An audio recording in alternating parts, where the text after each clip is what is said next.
Welcome back to the details. In his speech before the opening session of the 18th Heads of State and Government Summit of the G20 in New Delhi, India, President Abdel Fattah al-Sisi called for a comprehensive approach to formulate future agreements and reinforcing the role of international institutions in an effective response to crises and challenges. Details. President Abdel Fattah al-Sisi on Saturday addressed the opening session of the G20 summit in New Delhi, India. President stressed achieving the common goals amid the current challenges requires a comprehensive outlook to form future arrangements based on the UN and international law, in addition to maximizing the role of international institutions in responding to challenges and crises.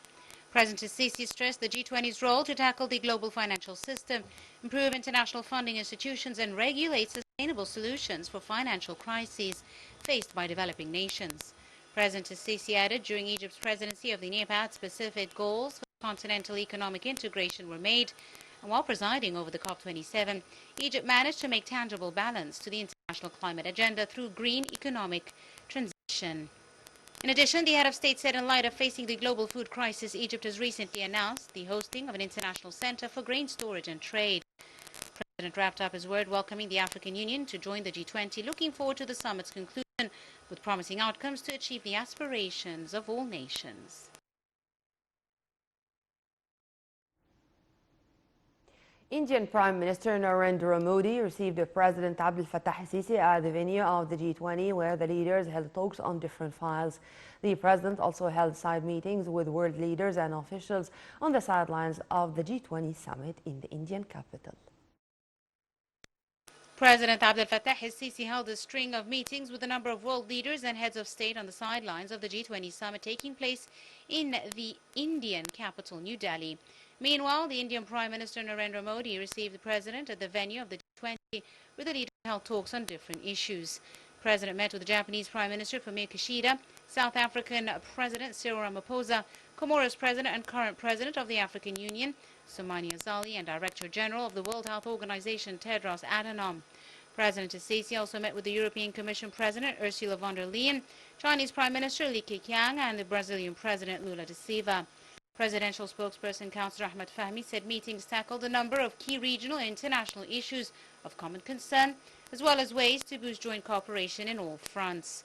In addition, the President met with the President of the European Council, Charles Michel, where the meeting witnessed the confirmation of the strength of relations between Egypt and the European Union and its member states. Both sides also expressed relief concerning the comprehensive development of the common institutional cooperation, political and economic files, especially within the framework of the priority document for the Egyptian-European partnership for the coming years till 2027.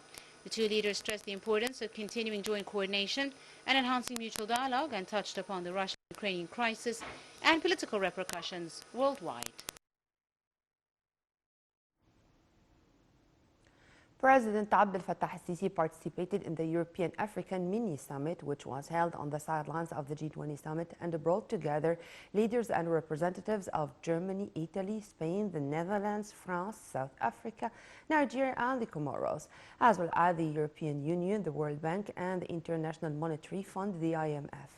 Presidential spokesperson Councillor Ahmed Fahmy said the mini-summit witnessed the discussion of developments in a number of files of common concern, particularly the permanent membership of the African Union in the G20. In this regard, the head of state welcomed the step, stressing that it moves in the right direction to provide the opportunity to place the continent's priorities on the international agenda. The mini-summit also tackled an in-depth talks on the current international situation and its negative repercussions on the issues of food crisis and energy security. President al-Sisi indicated that containing the challenges of the growing food crisis requires developing a joint vision to strengthen the governance of the global food security system. The European and African leaders had consensus of continuing coordination and working to achieve optimal benefit from the partnership between the two sides in a way that enhances the exchange of common goals.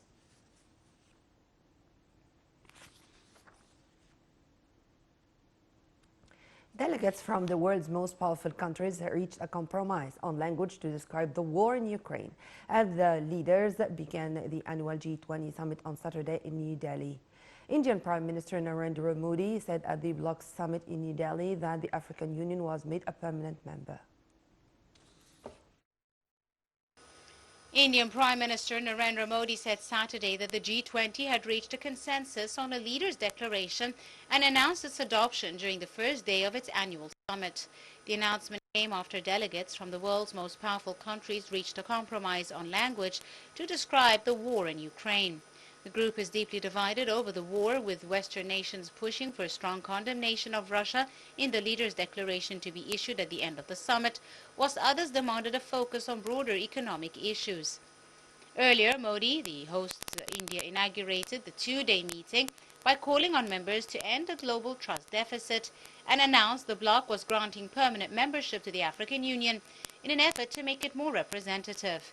The African Union, a continental body of 55 member states, now has the same status as the European Union.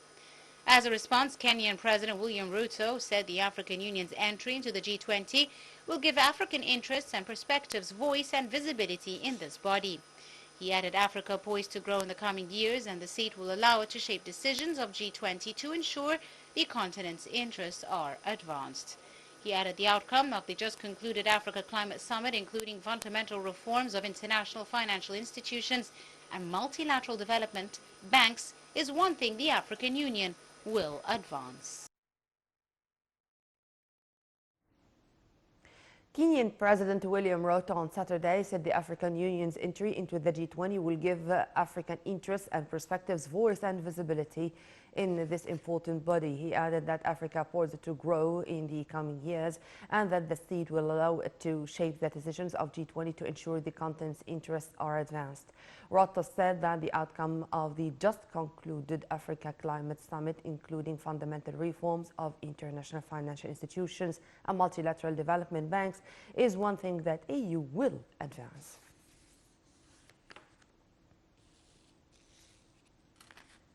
Back home to Minister of Endowments or Al-Awqaf, Dr. Muhammad Mukhtar Goma, thanked President Sisi over sponsoring the International Conference of the Supreme Council of Islamic Affairs in its 34th round and the President's keenness on developing mosques and his directives to improve the conditions of imams. The number of mosques that were inaugurated were more than 10,500 mosques in the recent 9 years, as Goma expressed his hope that this conference will be a path for a unified message that serves the Islamic religion, nations, in addition to common and humanitarian interests. This is in addition to using the internet in supporting the issues of religious tolerance, coexistence, and global peace. The minister also affirmed that all means of the latest technology can be used in good and harmful ways and can be used in everything that serves science and Islam.